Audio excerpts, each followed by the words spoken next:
Class 10th Biology, Chapter 4 Support and Movement, Lecture 3. په Lecture 2 کې چې کوم دي نو مونږه د different human skeleton parts ورسره د هغې composition او د joints باره کې خبره کړې وه. اوس دې کې muscles and its types نو locomotion چې کوم دی نو په باډي کې پرفارم کیږي د contraction of muscles په وجه باندې. مسل صرف کنټریکشن کولی شي، ریلیکسیشن نشي کولی، یعنی یو مسل ځان راغونډولی شي خو واپس ځان خورولی نشي. نو چې کوم مسل راغونډ شي نو د هغې متبادل بل طرف ته بل مسل لګېدلی نو هغه بیا ځان هغه خور شي، او چې کله هغه بل راغونډ شي نو دا مسل بیا واپسې کې څه شي د خور شي. اوس دا کارډیک مسلز دي، دا هغه مسلز دي چې هغه انوالونټري دي، یعنی د انسان د دماغ او د خواهش مطابق کار نه کوي، بلکې دی په خپله کم فینامینل غیر ارادي طور په هغې باندې کار کوي او دی پمپینګ د فنکشن دی. سموث مسلز چې کوم دی نو دا موږ سره دې نه ډایجسټیو سیسټم جوړ دی او دې نه بلډ ویسلز جوړ دي، یورینري بلډ ته نه جوړ دی او دی چې کوم دی نو انوالونټري دی. skeletal muscles they are attached د بون سره او دی موږ سره دراصل والونټري دی، دی چې کوم دی د برین د خواهش یا د باډي د خواهش مطابق کار کوي. انټاګونسټک موومنٹ آف skeletal muscles، skeletal muscles چې کوم دی نو دا اټیچ دی، دا مسل اټیچ دی د یو خاص قسمه کنیکټیو ټیشو په ذریعه سره بون پورې او هغې ته ویل کېږي ټینډان. بیا د skeletal muscle موږ سره دا والونټري دی، یعنی موږ د خپل دماغ او د خواهش مطابق چې کوم دی نو په خپو باندې حرکت کولی شو، په لاس باندې لیکل کولی شو، په خولې باندې خبرې کولی شو، نو دا کم قسم د فنکشن کې دا والونټري دی. او دا skeletal muscles دې کې کوم دا مسلز دی نو دی دوه قسمه بون پورې اټیچ دی. یو داسې بون پورې د مسل دا انډ اټیچ دی چې هغه بون حرکت نه کوي، نو چې کوم بون حرکت نه کوي او د مسل ورپورې یو انډ اټیچ دی نو هغې ته ویل کېږي اورجن. او د مسل هغه بون پورې انډ اټیچ کېدل چې هغه بون حرکت کوي، بون پورې اټیچ شونې ته بیا وایي انسرشن. نو زیاتر چې کوم skeletal مسل دي دا په پیر شیپ کې وي او دغه پیر کې چې یو پیر کنټریکشن او بل پیر چې کوم د هغې متبادل وي نو هغه ریلیکس شي، نو دې فینامینا ته ویل کېږي از نون ایز انټاګونیزم. او چې دې کې کوم مسلز انوالو دي نو هغې ته ویل کېږي انټاګونسټک مسلز. یعنی دې کې چې کوم دی موږ سره اګزامپل په دې عام کې چې کوم دی بایسپس او ټرایسپس دي، نو زموږ عام په دوه کنډیشنو کې وي، چې کله موږ سره عام بینټ وي نو هغې ته پلیک سټیټ وي، او چې کله عام چې کوم دی هغه هینګینګ کنډیشن کې وي نو هغې ته بیا ایکسټینډډ سټیټ وي. اوس دا دی دا بایسپ دی دا، او دا چې کوم دی سره د بل سایډ ته لګېدلی دا ټرایسپ دی. اوس ګوره چې بایسپ راغونډ شي نو ټرایسپس راخور شي، اوږد شي، او چې کله دا واپسې کې لاس داسې را کولو شي نو دا ټرایسپس راغونډ شي نو بایسپس بیا څه شي اوږد شي.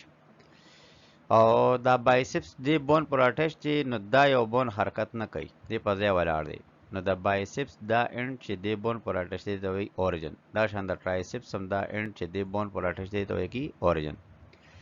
خو د مسل چې کوم دا بل انډ دی دا یو انډ نو دا داسې اډوکي پورې اټیچ دی چې دا اډوکي کله دې خوا حرکت کولی شي د دې مسل له وجې نه او کله دې طرف ته حرکت کولی شي.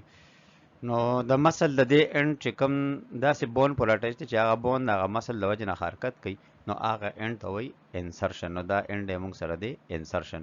نو د هر مسل دوه انډ وي، نو هغه انډ چې هغه داسې بون پورې اټیچ دی چې هغه بون حرکت نه کوي نو هغې ته وایي اورجن، او د مسل هغه انډ چې داسې بون پورې اټیچ دی چې هغه بون حرکت کوي، مووینګ بون پورې اټیچ دی نو هغې ته بیا وایي انسرشن. اوس دا لاس چې په دې کوم حالت کې دی نو دې کې دا لاس چې کوم دی راغونډ شوی نو دې ته ویل کېږي از نون ایز ا پلیکسډ سټیټ. دا هغه پلیکس سټیټ دی. او چې کله دا لاس چې کوم دی واپسې کې دې پوزیشن ته راشي داسې رانیغ شي نو دې ته بیا ویل کېږي از نون ایز ا ایکسټینډډ سټیټ.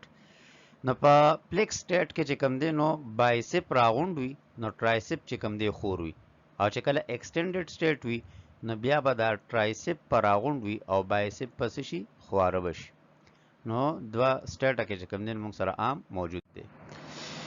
اوس دې کې دا اگزامپل واپس کې دا دی د بایسپ او ټرایسپس والا نو دې کې دا بایسپ ته نو دا بایسپ راغونډ شوی دی نو دا لاس بینډ شوی دی او دې ته پلیک سټیټ وایي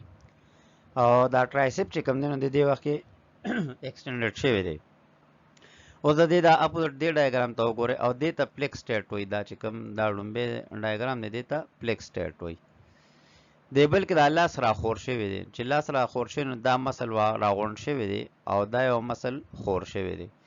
نو بایسپ چې کله ریلیکس شي او ټرایسپ کنټریکټ شي نو د هغې په وجه باندې موږ سره لاس هینګینګ کنډیشن ته لاړ شي او چې کله بایسپ کنټریکټ شي او ټرایسپ ریلیکس شي نو موږ سره لاس چې کوم دی نو بینډ کنډیشن ته لاړ شي یا پلیک سټیټ ته لاړ شي او د هینګینګ کنډیشن ته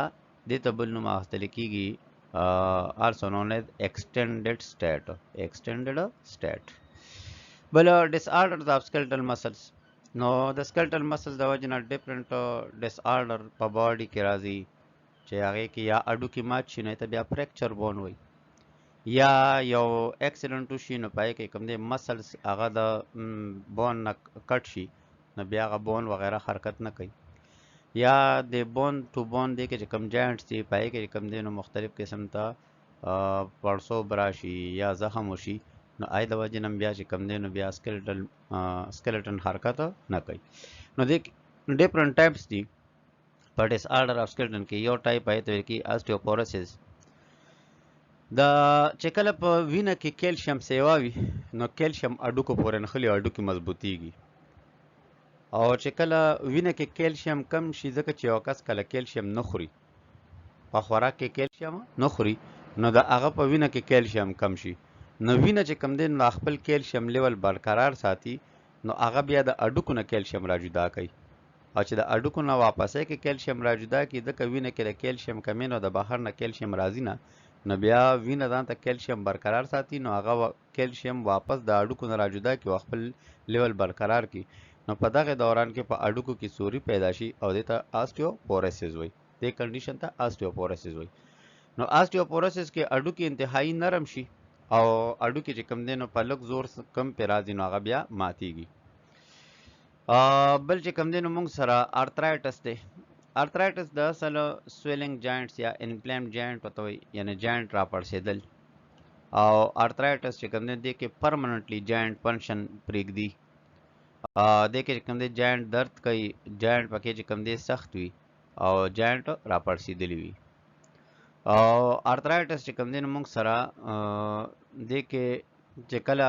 دا کنډیشن راشي یعنی جاینټ سویلنګ راشي نو موږ سره بیا جاینټ کې چې کوم دی د پین د وجې نه موومنټ پکې نه پیدا کېږي نو موږ سره دا جاینټ اموویبل شي یعنی حرکت بیا وروستو نه کوي دې کې د ټایپس دی یو آسټیوارترایټس دی آسټیوارترایټس هغه کنډیشن دی چې د بون اینډ سره چې کوم کارټیلیج یا کارټیلیج ختم شي نو بون د بون سره اټیچ شي او چې کله بون د بون سره اټیچ شي نو موږ سره بیا بون چې کوم دی نو بیا حرکت نه کوي او دا عام طور باندې په کم جاینټس کې کېږي چې کوم ویټ بیئرنګ جاینټس وي نو ویټ بیئرنګ جاینټس کې لکه نی جاینټ دی د غټ بوج برداشت کوي غونډ جسم چې کوم دی اوچتوي غونډ جسم ګرځوي دا شانت د البو جاینټ دی نو په دې باندې موږ وزنونه اوچتو یعنی د اوبو بالټې شو وغیره دا تمام دا چې کوم دی نو وزنونه والا څیزونه نو دا چې کوم وزن والا جاینټس دي نو په هغې کې چې کوم دی نو زیاتر د آسټیو ارترایټس کنډیشن راځي یعنی کارټیلیج ختم شي او بون د بون سره اټیچ شي بل روماټایډ ارترایټس دا موږ سره آټو ایمیون ډیزیز د وجې نه کېږي او ګوره آټو ایمیون ډیزیز هغه کنډیشن ته وایي چې په هغې کې چې کوم دی نو د ایمیون سیسټم هغه زموږ د خپل باډي څه پروټین یا کارټیلیج یا نور ډیفرنٹ چې کوم دا وي هغه وخوري نو هغه کنډیشن ته کېږي آټو ایمیون ډیزیز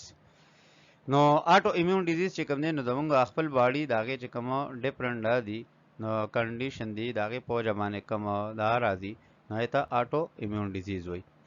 د ایمیون سیستم دا کار دی چې دا په جسم کې بکټیریا وژني، وایرس په وژني، یا بل چې کوم مختلف قسم ته هارمفل ایجنټس د بار نه دننه راځي نه به دا وژني. خو کله ناکله داسې وشي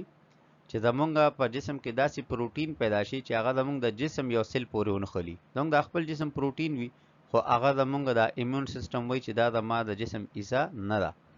نو هغه ایمیون سیستم هغه پروټین ختمېدو سره د جسم یو ارګنم ختم کی، یا د جسم پنکریاس ختم کی، یا د جسم د جاینټس ترمنځ چې کوم کارټیلیج دی هغه ختم کی. نو دې حالت ته چې پای کې د جاینټس ترمنځ د کارټیلیج د ایمیون سیستم د وجې نه خپل کارټیلیج ختم کی، نو دې ته کې روماتویډ ارترایټس. بلې ګوټي ارترایټس. ګوټي ارترایټس دا هغه کس کې کیږي چې چا کې یوریک اسید لیول انتهایی سیوا شي. او چې یوریک اسید لیول سیوا شي دا یوریک اسید جاینټ ته لټ شي او په جاینټ کې چې کم دی نو دا سٹور شي او دا یوریک اسید دا کرسټل فارم ته بدل شي، سالډ فارم ته.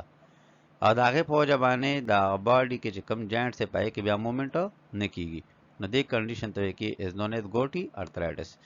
او ګوټي ارترایټس عام طور باندې په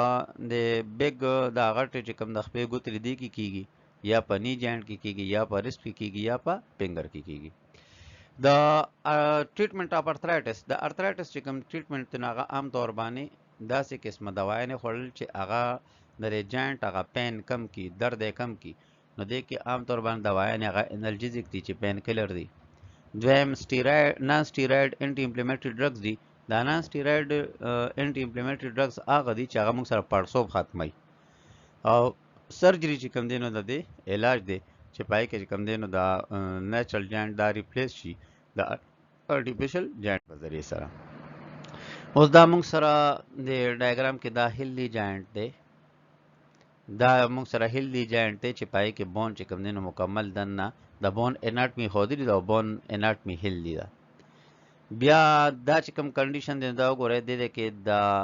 کم براون کلر کې دا پارت ورکړی دی، نو دا دراصل پړسوب دی. نو چې په جاینټ کې کله پړسوب راشي د خپل ایمیون سیستم د وجنه نو ته بیا روماتویډ ارترایټس وایي. دا د کې د آستیوپوروسس کې د ډایګرام کې چې کوم دی په دې بون کې سوري پیدا شوی دی او بون کمزور شوی دی، نو د کنډیشن ته ویل کېږي آستیوپوروسس. او بل د دې د وجنه دا چې کوم د دوړو جاینټ ترمنځ کوم کارټیلیج دی د بون ترمنځ نو کارټیلیج ختم شوی دی او بون سره اٹیچ شوی دی. چې بون سره اٹیچ شي نو د کنډیشن ته بیا کې آستیو ارترایټس.